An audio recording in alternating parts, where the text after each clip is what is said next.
జై శ్రీరామకృష్ణ. మహాత్ములు 138. ఈశ్వర కోటికి చెందిన మహనీయులు కొందరుంటారు. వారు అవతార పురుషులు, అంతరంగిక వర్గానికి చెందుతారు. వారు అవతార పురుషులతో ఈ భూమిపైకి వచ్చి కార్యము పూర్తి కాగానే ఆయనతో తిరిగి వెళ్ళిపోతారు. వారు పదే పదే అవతార పురుషులతో రావాల్సి ఉన్నందున వారు ముక్తిని కోరరు. అదేవిధంగా ప్రపంచానికి అంటుకోరు. వీరిని ఈశ్వర కోటిగా వ్యవహరిస్తారు.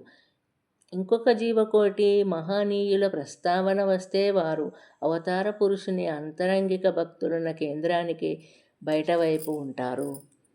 వారు తమ స్వయం కృషి చేత సాధనలు చేసి ముక్తిని పొందుతారు. జై శ్రీరామకృష్ణ. 139 నంబర్. ఒక మహనీయుడు ఇంకొక మహనీయుడు మాత్రమే గుర్తించగలడు. ఒక మహనీయుని ఇంకొక మహనీయుడు మాత్రమే గుర్తించగలగడు.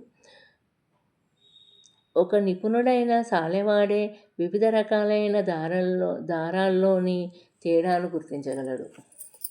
ఒక మహనీయుడు ఇంకొక మహనీయుడు మాత్రమే గుర్తించగలడు. ఒక నిపుణుడైన సాలెవాడే వివిధ రకాలైన దారాల్లోని తేడాను గుర్తించగలడు. జై శ్రీరామకృష్ణ. ఒక మహాత్ముడు రహదారి పక్కనే సమాధి స్థితిలో ఉండి బాహ్య ప్రపంచాన్ని విస్మరించాడు.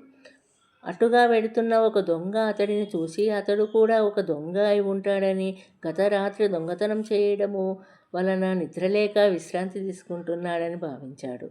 ఒక తాగుబోతు ఆ మహాత్ముని చూసి అతడిని మరొక తాగుబోతుగా భావించి తప్పతాగి ఉన్నాడని అనుకుంటాడు. ఒక మహనీయుడు అక్కడకు వచ్చి అతడిని సమాధి స్థితిగా గుర్తించి ప్రేమతో అతడికి ఉపచారాలు చేశాడు. జై శ్రీరామకృష్ణ.